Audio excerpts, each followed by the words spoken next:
নমস্কার বন্ধুরা, Bengali audio স্টোরিজে আপনাদের সবাইকে স্বাগত। আজকে আপনাদের জন্য অনিশ দেবের লেখা সায়েন্স ফিকশন গল্প আকাশে কিসের শব্দ। আজকের গল্পটি আমরা নিয়েছি পত্রভারতী থেকে প্রকাশিত অনিশ দেবের সেরা 101 এই বইটি থেকে। শুরু হচ্ছে আকাশে কিসের শব্দ।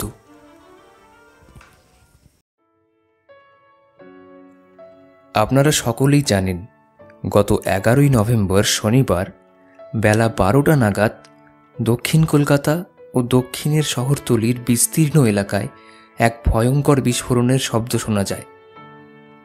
এই শব্দের রেশ মিলিয়ে যাওয়ার আগে গড়িয়াহাট, টালিগঞ্জ থেকে শুরু করে আমতলা, নরেন্দ্রপুর পর্যন্ত সবাইকে জানান দিয়ে গেছে। অথচ আশ্চর্য ব্যাপার, কিছুতেই এই শব্দের উৎসের হদিশ পাওয়া যায়নি। কোনো বিস্ফোরণের ঘটনাও টের পাননি কেউ, অথবা কেউ যে হতাহত হয়েছেন এমন খবরও শোনা যায়নি। ফোর্ট উইলিয়ামের chief of staff J Kaushik বলেছেন, সেদিন কোনো শব্দ তারা শোনেননি। আওয়াজের ধরনের বিবরণ শুনে তিনি বলেন, ব্যাপারটা সনিক বুম হতে পারে। সুপারসনিক কোনো প্লেন আকাশপথে উড়ে গেলে একটা শক ওয়েভ তৈরি হয়। তার ফলে নির্দিষ্ট কোনো জায়গায় বাজ পড়ার মতো জোরালো শব্দ হতে পারে, অথচ তার আশেপাশের মানুষজন সেরকম কোনো শব্দই শুনতে পাবেন না। শনিবারকার শব্দটাও হয়তো ছিল তাই। শব্দের রহস্যটা রহস্যই থেকে গেছে, কারণ সেদিন বেলা 12টা নাগাদ কোনো অজ্ঞাতগুলোশীল সুপারসনিক প্লেন কলকাতার আকাশপথে উড়ে গেছে এমন কোনো প্রমাণ কেউই দিতে পারেনি।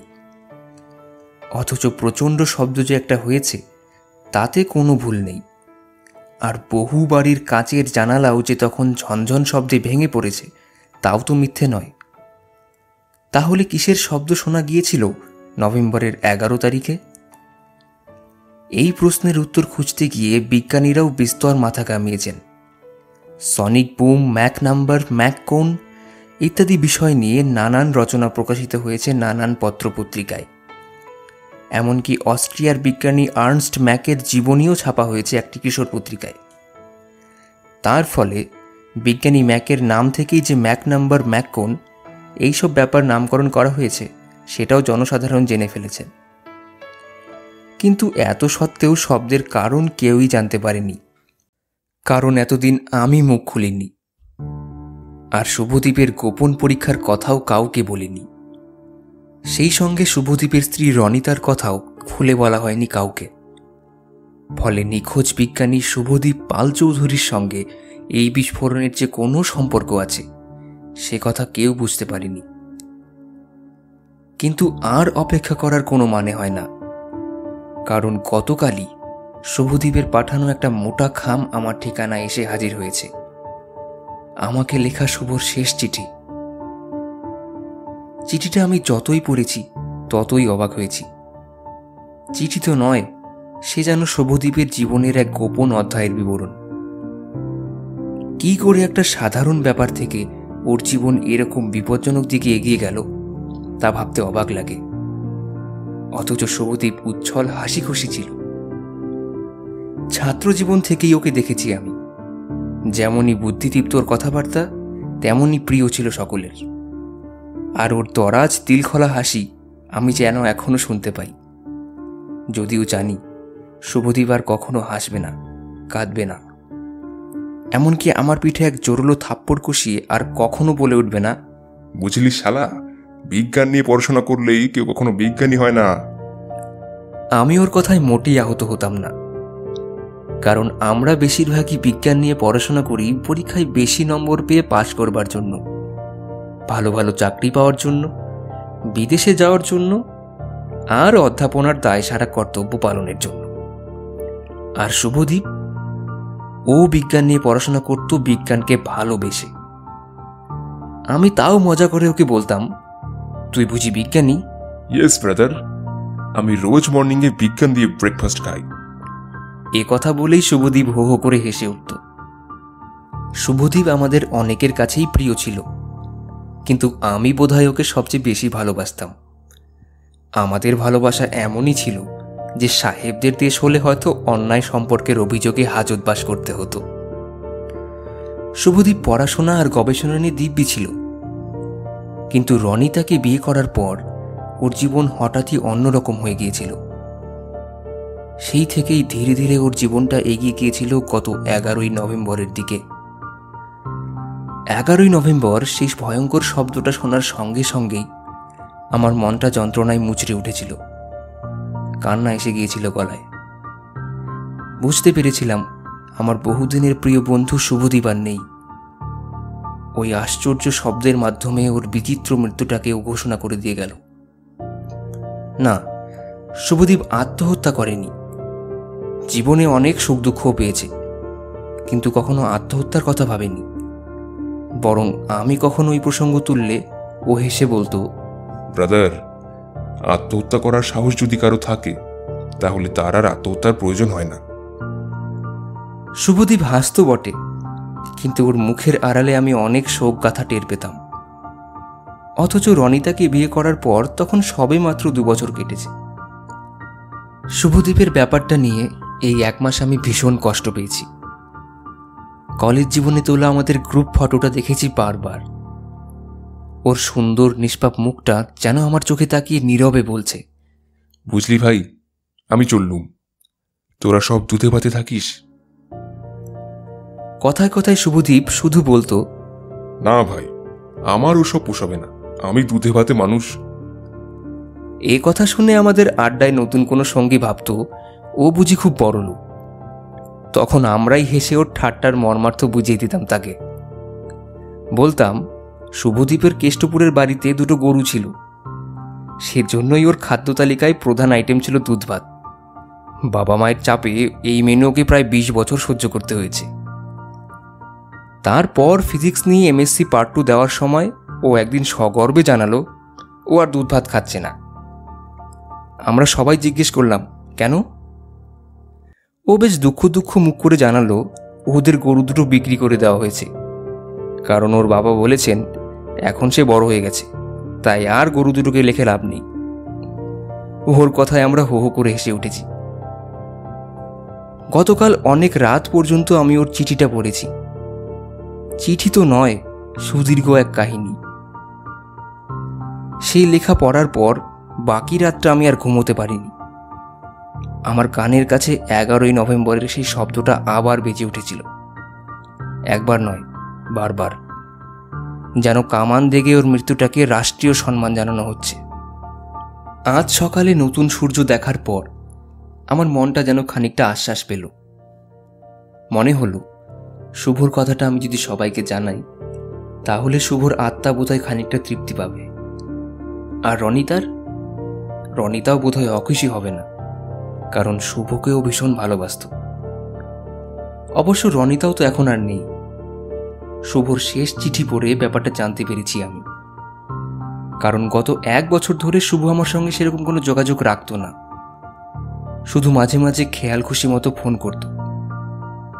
কিছু জিজ্ঞেস করলেই বলতো এখনও একটা অদ্ভুত গবেষণা নিয়ে ব্যস্ত আছে, তার বেশি কখনোই কিছু বলেনি। আর কথা শেষ করার আগে বলতো, কোনোদিন যদি একটা জোরালো এক্সপ্লোশনের শব্দ শুনিস তাহলে বুঝবি আমি আর নেই।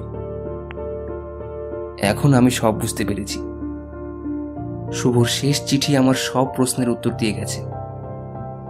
তাই ওর সম্পূর্ণ কাহিনীটাই আমি আপনাদের কাছে পেশ করতে চাই, অন্তত আমি যেমন করে বুঝেছি।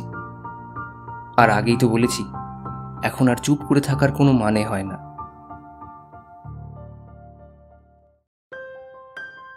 বারান্দার টবের গাছগুলোয় জল দিচ্ছিল রনিতা, আর আপন মনে কথা বলে যাচ্ছিল।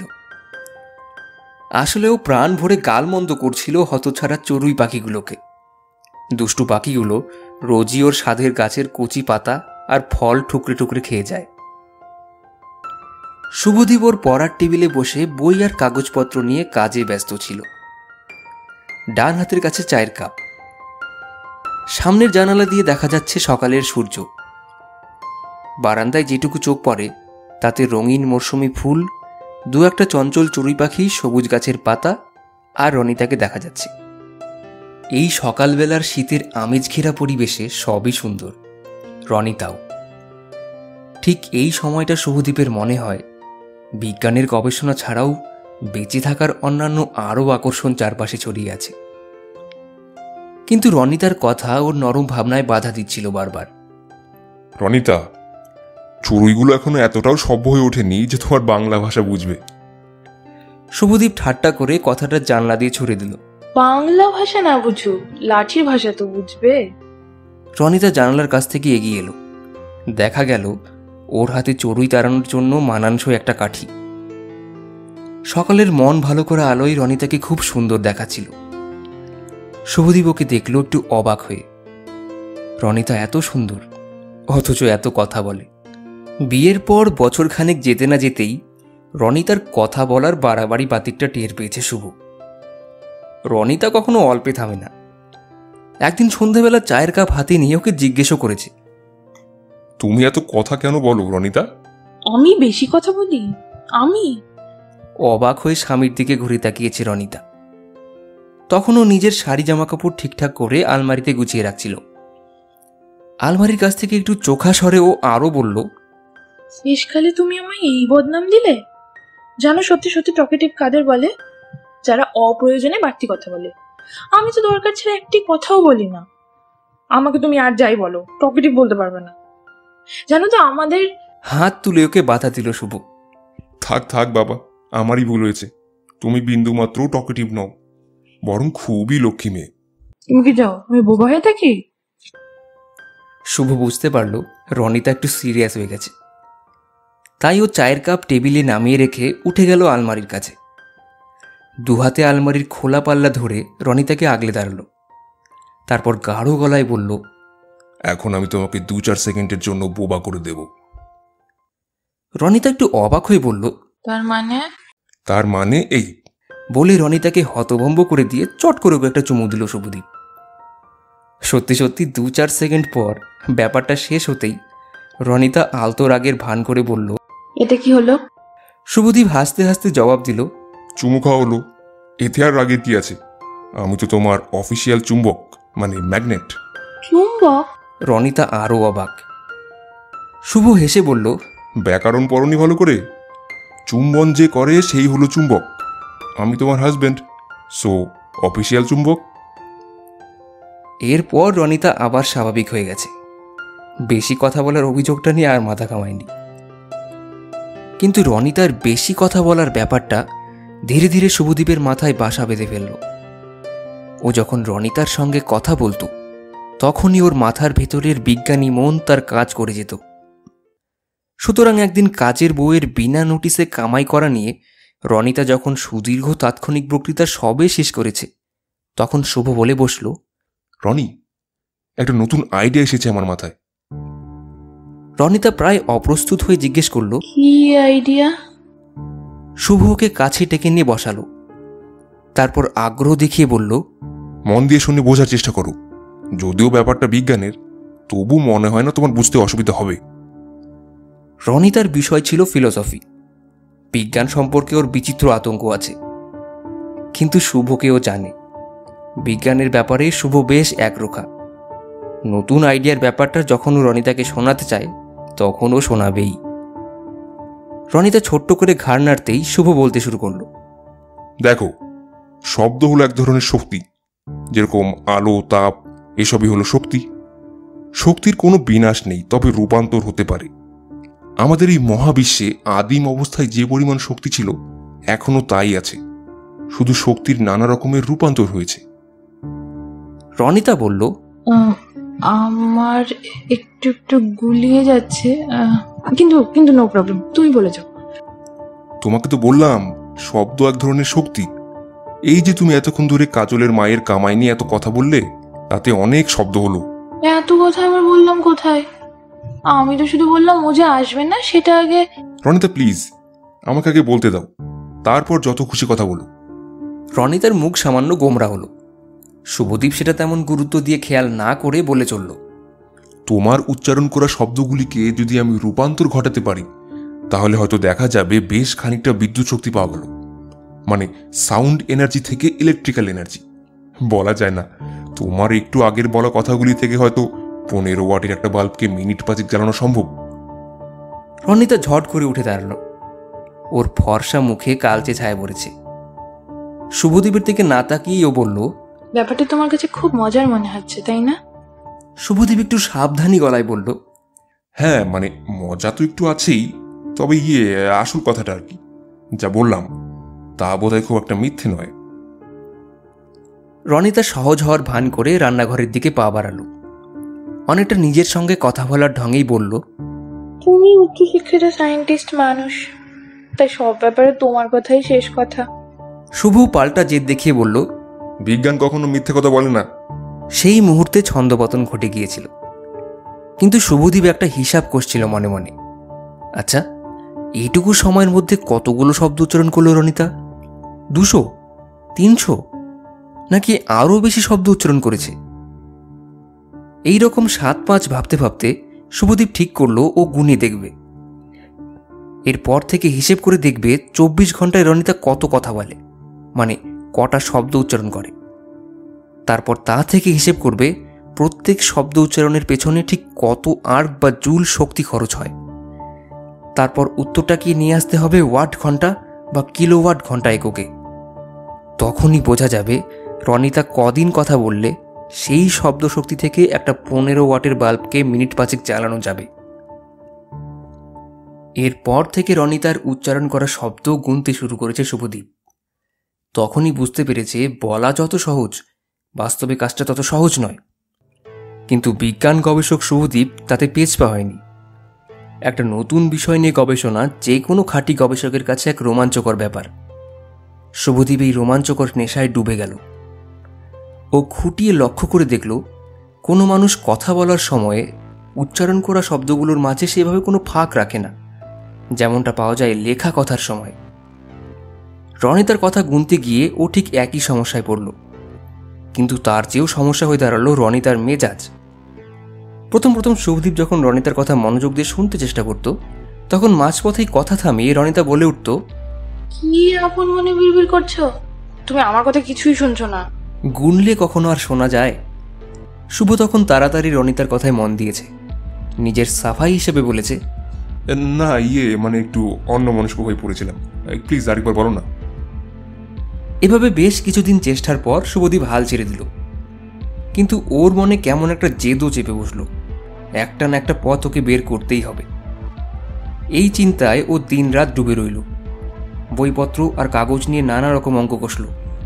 তারপর একদিন ও আর্কিমিডিসের মতো ইউরেকা বলে চিৎকার করে উঠল এবং গবেষণাগারে ওর কাজ শুরু করে দিল। দুধে ভাতে মানুষ কথাটা শুভদীপ মজা করে ব্যবহার করলেও ওর পৈতৃক সম্পত্তি নেহাত কম ছিল না। এছাড়া ও নিজেও ভদ্রস্থ টাকা উপার্জন করে। সুতরাং দক্ষিণ কলকাতায় ছিমছাম এলাকায় ওর ওই ফ্ল্যাটের মাপ যথেষ্ট বড়, আর সেই কারণেই তার একটি ঘরকে ও একরকম গবেষণাগার বানিয়ে ফেলেছে। সমস্যাটার চলনসই একটা সমাধান খুঁজে পাওয়ার পর শুভদীপ ওর গবেষণাগারে আরও জোরালো পরীক্ষা নিরীক্ষায় মেতে উঠল। ও দেখেছে রনিতা মোটামুটিভাবে কথা বলতে গেলে 4 রকম স্পিডে কথা বলে, আর স্পিড যতই বাড়তে থাকে ওর কথার তীব্রতা ততই উচ্চগ্রামে চড়তে থাকে। এছাড়া ওর কথার কম্পাঙ্ক বিশ্লেষণ করে শুভদীপ দেখেছে কথার স্পিড বেড়ে গেলে কম্পাঙ্কের ঊর্ধ্বসীমা আরও উপরে উঠে যায়। সুতরাং এইসব তথ্য এবং বেশ কয়েকবার ট্রায়াল অ্যান্ড এরর করার পর শুভদীপ একটা যন্ত্র তৈরি করতে পারল। যন্ত্রটা খুব নিখুঁত হলো না বটে, কিন্তু রনিতার উচ্চারণ করা শব্দের মোটামুটি একটা হিসাব কষতে পারল। যন্ত্রটার তত্ত্ব খুব সহজ সরল। প্রথমে উচ্চারণ করা শব্দগুলির কম্পাঙ্ক বিশ্লেষণ করে উচ্চতম কম্পাঙ্কটি সে নির্ণয় করে। তারপর মেপে নেয় ডেসিবেল তীব্রতা। এই দুটি তথ্য থেকে সে হিসেব করে কষে বের করে বক্তা কোন স্পিডে কথা বলছে। রনিতার 4টে স্পিডের জন্য প্রতি সেকেন্ডে উচ্চারণ করা শব্দের সংখ্যার 4টি গড় মান যন্ত্রটিকে আগেই জানানো আছে। সুতরাং স্পিড জানার পর যন্ত্রটা হিসেব করে বক্তা কত সেকেন্ডে কথা বলল সেটা বের করতে পারে। তারপর সেই সময়কে নির্দিষ্ট গড় মান দিয়ে গুণ করে নিজের মেমোরিতে সঞ্চয় করে রাখে। এইভাবে সঞ্চিত তথ্যকে সে পরপর যোগ করে যোগফল বের করে। ফলে যে কোনো সময় উচ্চারিত শব্দের সংখ্যা জানতে চাইলে যন্ত্রটা সাম্প্রতিক সময় যোগফল মিলিয়ে দেখে। এই যোগফলের ভুলের সম্ভাবনা বড়জোর 17%। যন্ত্রটা যদি নির্দিষ্ট কোনো মানুষের কণ্ঠস্বরে টিউন করা থাকে তাহলে আর অন্য কারো কথা সেই হিসাবের মধ্যে ধরে না। শুভদীপ এই যন্ত্রটার নাম দিল ডিজিটাল অডিও ওয়ার্ড কাউন্টার। নিজে কথা বলে ও বেশ কয়েক সপ্তাহ ধরে যন্ত্রটির দক্ষতা যাচাই করল। যখন দেখল যন্ত্রের ভুল কোনো সময়েই 17% বেশি হচ্ছে না, তখনও দারুণ খুশি হলো। তারপর সুযোগের অপেক্ষায় রইল কবে ও ফ্ল্যাটটাকে কয়েক ঘন্টার জন্য একা নিজে দখলে পাবে। সুযোগ এসে গেল 8 দিনের মাথায়। রনিতা নিচের ফ্ল্যাটের মিসেস সেনের সঙ্গে পাড়ার মহিলা সমিতির এক সাংস্কৃতিক অনুষ্ঠানে গেল। বলল ঘণ্টাখানেক পরেই ফিরবে। তখন শুভদীপের আনন্দ দেখে কে। অতএব 9 দিনের দিন থেকেই শুরু হয়ে গেল আসল পরীক্ষা। 5টা খুদে খুদে মাইক্রোফোন ও বসিয়ে দিল ফ্ল্যাটের নানা জায়গায়। সেই মাইক্রোফোনগুলো রনিতার সমস্ত কথা নিখুঁতভাবে পৌঁছে দিতে লাগলো শুভদীপের মূল যন্ত্রে। আর শুভদীপ প্রতিদিন রাতে সেই যন্ত্রে জুড়ে দেওয়া কম্পিউটারের কিবোর্ডে বসে রনিতার উচ্চারণ করা শব্দের হিসেব কষতে লাগল। 10 দিন পর একটা গড় হিসেব কষল শুভ। তাতে যে সংখ্যা পাওয়া গেল তা রীতিমতো চমকে দেওয়ার মতো, 16,643। পরদিন চায়ের টেবিলে রনিতাকে খবরটা জানালো শুভ। জানো, লাস্ট 10 দিনে তুমি এভারেজলি ডেলি 16,500 শব্দ ব্যবহার করেছো। রনিতা খবরের কাগজের পাতায় চোখ বোলাচ্ছিল। চোখ না তুলেই বলল, সব সময় ইয়ার কি ভালো লাগে না। না, আর কি করছি না, সিরিয়াসলি বলছি। এবার খবরের কাগজ রেখে শুভর দিকে সরাসরি তাকালো রনিতা। কিছুক্ষণ স্বামীকে জরিপ করে জিজ্ঞেস করলো, কি করে গুনলে? শুভদীপ ওর যন্ত্রের ব্যাপারটা রনিতার কাছে একটুও ভাঙেনি, এখনো ভাঙতে চাইল না। তাই চোখ মুটকে বলল, সে এক কায়দা আছে, এখন বলবো না, পরে বলবো। রনিতা আর কোনো কথা বলেনি। আবার খবরের কাগজের পাতায় চোখ ফিরিয়ে নিয়েছে। ওর ভাবভঙ্গিতে শুভদীপ এইটুকু বুঝতে পেরেছে যে রনিতা ব্যাপারটা খুব খুশি মনে নেয়নি। কিন্তু তা সত্ত্বেও শুভদীপ এই রোমাঞ্চকর নেশায় ডুবে যাচ্ছিল। ওর যন্ত্রে রনিতার সমস্ত কথা টেপ করারও ব্যবস্থা ছিল। কখনো কখনো ও গভীর রাত পর্যন্ত টেপ রেকর্ডার চালিয়ে রনিতার কথাগুলো শুনত আর নিজের নানান বৈজ্ঞানিক হিসেব নিকেশ করত। রনিতার কথার শব্দ শোনা আর শব্দ গোনা ওকে ক্রমশ যেন পাগল করে তুলল। রনিতাকেও ঠাট্টা করে মাঝে মাঝেই ওর কথা বলার হিসেবটা শুনিয়ে দেয়। বলে, ডার্লিং, এ উইকে তোমার টকিং এভারেজ 15,000-এর কিছু কম। রনিতা কোনো জবাব দেয় না, কিন্তু দিনের পর দিন একই ধরনের হিসেব শুনতে শুনতে ও ক্রমশ ক্লান্ত হয়ে আসে। শুভদীপের সঙ্গে খুব একটা কথা বলে না। শুভদীপ কিছু জিজ্ঞেস করলে দায় সারা ছোট্ট জবাব দেয়, কিন্তু তাতে ওর দৈনিক গড় হিসেবে তেমন কোনো হেরফের হয় না। কারণ শুভদীপ যখন থাকে না তখন রনিতা কাজের বউ, বারান্দার চড়ুই পাখি, বাথরুমে ঢুকে পড়া পায়রা, আচমকা বৃষ্টি কিংবা চড়া রোদ্দুর এদের সঙ্গে বকবক করে ওর ঘাটতি পুষিয়ে নেয়।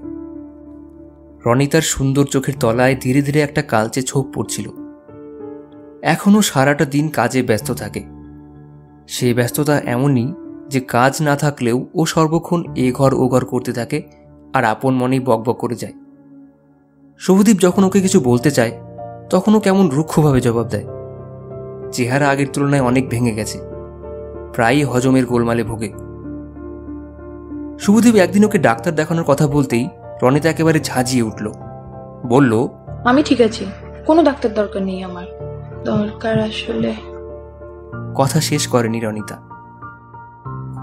একদিন রাতে অন্ধকারে শুভকে পরম আগ্রহে অকুল পাথারে খড়কুটোর মতো জড়িয়ে ধরে রনিতা বলল, তোমাকে একটা কথা বলবো? বলো। মেনে নিচ্ছি আমি বেশি কথা বলি। তুমি জিতলে, আমি হারলাম। কাল থেকে তোমার ওই এক্সপেরিমেন্ট তুমি বন্ধ করবে? অন্ধকারে মশারির ছাদের দিকে তাকিয়ে শুভ বলল, দেখি। কিন্তু ভেতরে ভেতরে শুভদীপ টের পাচ্ছিল এই নেশাটা ময়াল সাপের মতো ওকে পাকে পাকে জড়িয়ে ধরেছে। 15 ওয়াটের একটা বাল্ব 5 মিনিট না জ্বালানো পর্যন্ত ওর নিস্তার নেই।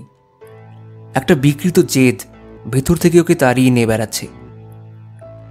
রনিতার উচ্চারণ করার কথা থেকে শক্তি সঞ্চয় করে তা থেকে বিদ্যুৎ তৈরির জন্য পাগলের মতো মেতে উঠল শুভদীপ।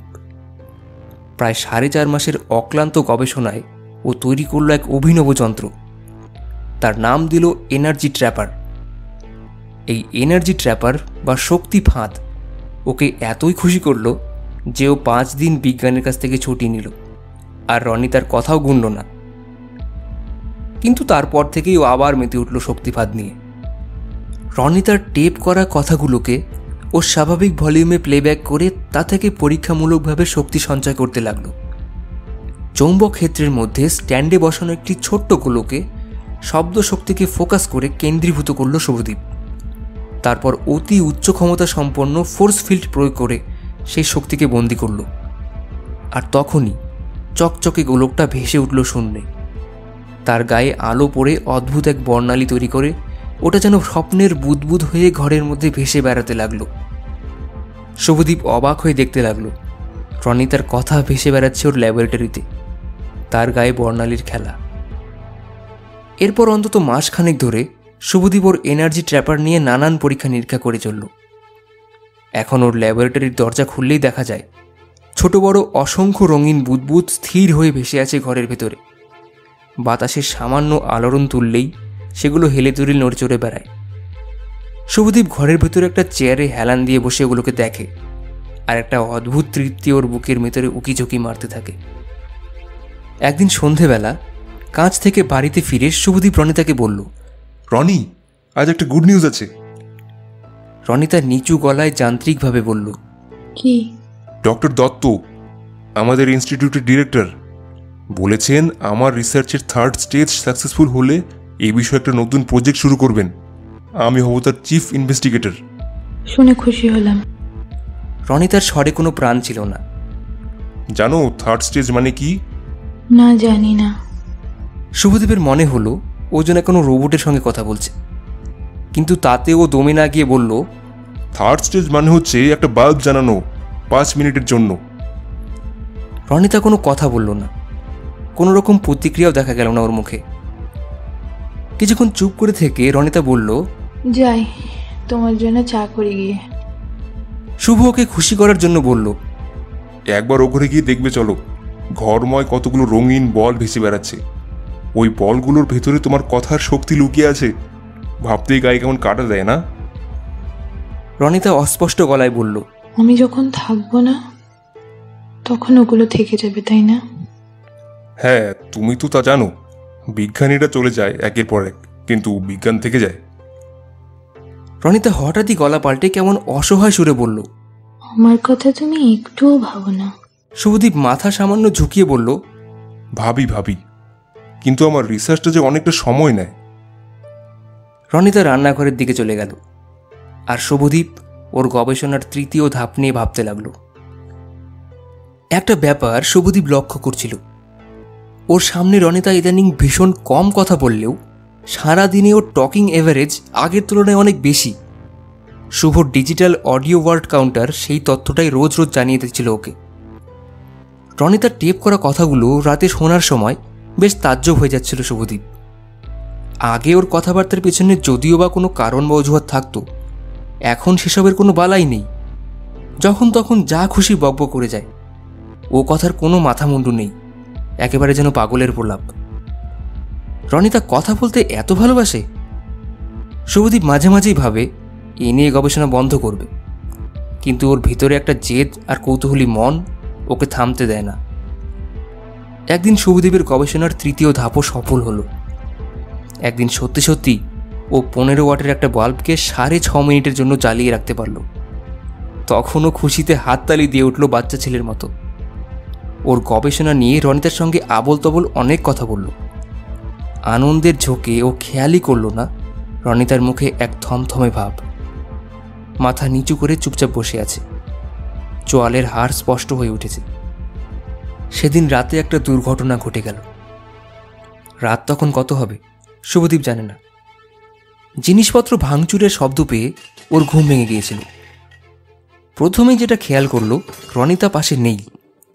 তখন শুভদীপ আর দেরি করেনি, পলকে ঘুমের ঘোর কাটিয়ে রওনা দিয়েছে শব্দ লক্ষ্য করে। স্পষ্ট বুঝতে পেরেছে শব্দগুলো ভেসে আসছে ওর ল্যাবরেটরি থেকে। ল্যাবে গিয়ে এক মর্মান্তিক দৃশ্য দেখল শুভদীপ। ঘরের বেশ কিছু যন্ত্রপাতি উল্টোপাল্টা করে ভেঙে চুরে ফেলছে রনিতা।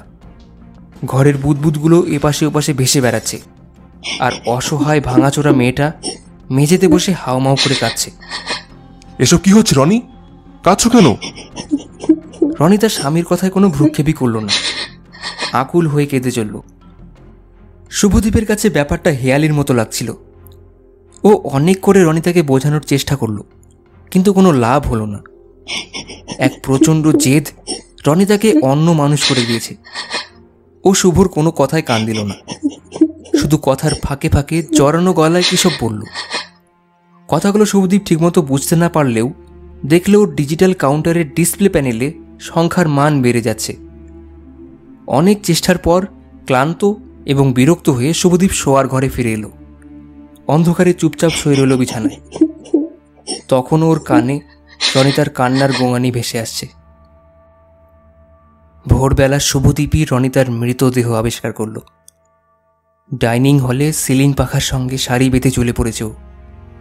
লম্বা হয়ে থাকা নিষ্প্রাণ পায়ের নিচে ডাইনিং টেবিল উল্টে পড়ে আছে, আর ডাইনিং হলে ভেসে বেড়াচ্ছে দুটো শব্দের বুদবুদ। ল্যাবরেটরি থেকে কিভাবে ওরা এ ঘরে এলো কে জানে। শুভর মনে হলো এই বুদবুদ চোরা রনিতার আত্মহত্যার একমাত্র সাক্ষী। কয়েকটা চড়ুই পাখি ঘরের জানালায় বসে কিচিরমিচির করছিল। ওদের সঙ্গে কথা বলার আর কেউ নেই। একটু খোঁজাখুঁজি করতেই সুইসাইড নোটটা দেখতে পেল শুভদীপ। ডাইনিং হলের এক পাশে একটা ক্যাবিনেটের উপরে স্টিলের গ্লাস দিয়ে চাপা দেওয়া ছিল। তাতে রনিতা লিখে গেছে, আমার মৃত্যুর জন্য কেউ দায়ী নয়। অনেক কথা বলার ছিল, বলা হলো না। শুভদীপ আর সইতে পারেনি। বেপরোয়া কান্নায় ভেঙে পড়েছে রনিতার পায়ের নিচে। ও স্পষ্ট বুঝতে পারছিল সুইসাইড নোটের শেষ লাইনটায় রনিতা যা বলতে চেয়েছে তার মর্ম শুভদীপ ছাড়া আর কেউই বুঝতে পারবে না। এরপর থানা, পুলিশ, পাড়া প্রতিবেশীদের গুজব আর মন্তব্যে বেশ কটা দিন কেটে গেল। তারপর থেকে শুভদীপ একা। ওকে সবসময় ঘিরে থাকে রনিতার কথার রঙিন বুদবুদ, লক্ষ লক্ষ কোটি কোটি শব্দের বুদবুদ। মাঝে মাঝে টেপ চালিয়ে রনিতার কথা শোনেও। মনে পড়ে রনিতা বলেছিল, আমি যখন থাকবো না তখন ওগুলো থেকে যাবে, তাই না? আর শুভদীপ উত্তরে বলেছিল, হ্যাঁ, তুমি তো জানো বিজ্ঞানীরা চলে যায় একের পর এক, কিন্তু বিজ্ঞান থেকে যায়। সবসময় এই কথাগুলি এখন ঘুরে বেড়ায় শুভদীপের মনে। রনিতার কথা থেকে আরও অসংখ্য বুদবুদ তৈরি করতে থাকে ও। এনার্জি ট্র্যাপার নিয়ে পাগলের মতো কাজ করে যায়, যেন শব্দের বুদবুদ তৈরি করা ছাড়া এখন ওর নিঃসঙ্গ জীবনে আর কোনো লক্ষ্য নেই। শুভদীপ ক্রমশ মানসিক অবসাদে ভুগতে শুরু করেছিল। তাছাড়া ওর সবসময় মনে হতো রনিতা ওর কানের কাছে ক্রমাগত বকবক করে চলেছে। ওর বিজ্ঞানী মন বলে উঠত ব্যাপারটা শ্রুতিভ্রম ছাড়া আর কিছুই নয়, কিন্তু ওর মনের একটা অংশ এই সরল যুক্তি মানতে চাইত না। রনিতাকে হারিয়ে শুভদীপ একা হয়ে পড়েছিল, কিন্তু তা সত্ত্বেও ও একা থাকতেই চেয়েছিল, অথবা বলা যেতে পারে ও রনিতার কথার কাছাকাছি থাকতে চেয়েছিল। এরপর এমন একটা সময় এলো যখন শুভদীপ রনিতার কথার সঙ্গে কথা বলতে শুরু করলো। ল্যাবরেটরিতে বসে রনিতার কথার টেপ চালিয়ে ও কঠার পিঠে কথা বলে যেত। কোনো কোনো সময় একা একাই বিড়বিড় করতো আপন মনে। রনিতা যে ওর কাছে নেই সেটাও বুঝতেই পারত না। এইরকম এক অদ্ভুত মানসিক অবস্থায় ও একদিন ঘোর দুপুরে একটা শব্দের বুদবুদ সঙ্গে করে বেড়াতে গেল লেকের ধারে। প্রায় জনহীন মাঠে দুপুরের রোদে বুদবুদটাকে শূন্যে ভাসিয়ে ও তার গায়ে নানা রঙের খেলা দেখতে লাগলো। ক্রমে ক্রমে এই দুপুরে বেড়ানোটা শুভদীপকে পেয়ে বসলো নেশার মতো। বুদবুদের গায়ে রঙের খেলা দেখতে দেখতে ও বিড়বিড় করে কথা বলতো রনিতার সঙ্গে। মাঝে মাঝে ভাবত রনিতার অসংখ্য কথা মাঠে ঘাটে আকাশে বাতাসে ছড়িয়ে দিলে কেমন হয়। আমি যখন থাকবো না তখন ওগুলো থেকে যাবে, তাই না? শুভদীপের বুকের ভিতরে রনিতা কথা বলে উঠত। এইভাবে যখন সময় কেটে যাচ্ছে তখন একদিন শুভদীপ ঠিক করল ঘনীভূত শব্দের বুদবুদগুলিকে দুপুরের খোলা মাঠে নিয়ে গিয়ে সমস্ত শব্দ শক্তিকে এক মুহূর্তে ছড়িয়ে দিবে আকাশে বাতাসে। তাতেই বোধহয় সবচেয়ে বেশি খুশি হবে রনিতা, আর শুভদীপের অপরাধ বোধও একেবারে হালকা হয়ে যাবে। এইভাবেই বোধহয় খুঁজে পাওয়া যাবে মুক্তির পথ। দুপুরবেলা খোলা মাঠে গাছতলায় বসে শূন্যে ভেসে থাকা দু একটা বুদবুদের রঙিন শরীরের দিকে তাকিয়ে শুভদীপ এই মুক্তির কথা ভাবত, আর রনিতার সঙ্গে বিড়বিড় করে কথা বলতো আপন মনে। ওর আশা ছিল শুধু একটাই, ও চলে যাবে, কিন্তু ওর বিজ্ঞান থেকে যাবে সকলের জন্যে। এখন আমি বুঝতে পারছি 11ই নভেম্বর বেলা 12টা নাগাদ কি হয়েছিল। লেকের মাঠ থেকে রনিতার কথা ছড়িয়ে পড়েছিল আকাশে বাতাসে, আর সেই সঙ্গে একজন ভেঙে পড়া, নুয়ে পড়া আদ্যন্ত বিজ্ঞানী তরুণের ছিন্ন ভিন্ন দেহ ধূলিকণার মতো মিশে গিয়েছিল বাতাসে। সেদিন দুপুরে এই ঘটনার সাক্ষীও যদি কেউ থেকে থাকে, তাহলে দূর থেকে শব্দের বুদবুদগুলোকে সে নিশ্চয়ই রঙিন গ্যাস বেলুন বলে ভেবেছে। আর গ্যাস বেলুন থেকে যে এত বড় বিস্ফোরণ হতে পারে সেটা নিশ্চয়ই কেউ বিশ্বাস করেনি। চিঠির শেষে শুভদীপ লিখেছে, আমার নির্দেশ মতো ওই চিঠি তোর হাতে পৌঁছবে চরম ঘটনার বেশ কিছুদিন পর। তবে তার আগেই তুই শব্দ টের পেয়ে যাবি আমি আর নেই। না, আমার এই ব্যাপারটাকে তুই সুইসাইড বলে ভাবিস না, এটা আমার এক্সপেরিমেন্টের একটা পার্ট। যদিও রনিতার কথা আকাশে বাতাসে ছড়িয়ে গেলে কি হবে তা দেখা আমার পক্ষে আর সম্ভব হবে না। আমার গবেষণার সমস্ত কাগজপত্র এই সঙ্গে পাঠালাম। এগুলো আমাদের ইনস্টিটিউটের ডিরেক্টর ডক্টর দত্তকে দিয়ে দিস। আমি জানি এই চিঠি পেলে তুই দুঃখ পাবি, কিন্তু জানিসই তো বিজ্ঞানী চলে যায় কিন্তু বিজ্ঞান থেকে যায়। এটাই ছিল শুভদীপের শেষ চিঠির শেষ লাইন।